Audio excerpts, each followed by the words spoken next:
روزے کی حالت میں بام سونگھنا اس کا کیا حکم ہے؟ چنانچہ روزے کی حالت میں جسم کے بیرونی حصے مثلاً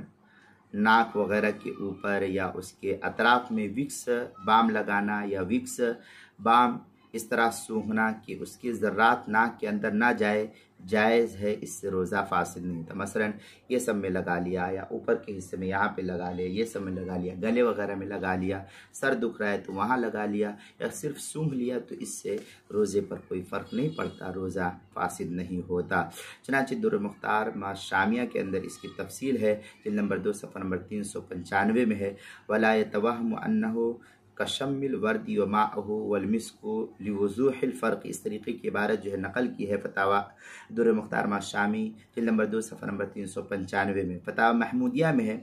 محض کسی خوشبو یا بدبو کے لیے کہ بے اختیار ناک میں جانے یا قصداً سونگھنے سے خواہ علاجاً ہو یا تنشیطاً روزہ فاسد نہیں ہوتا۔ اگر بتی، عطر، دوا سب کا ایک حکم ہے، البتہ اگر بتی وغیرہ سلگا کر اس کا دھواں ناک میں پہنچایا تو پھر یہ مفسد صوم ہوگا۔ یہ فتاوی محمودیہ جلد نمبر 10 صفحہ نمبر 153 پر نقل کیا ہے، اور اسی طریقے سے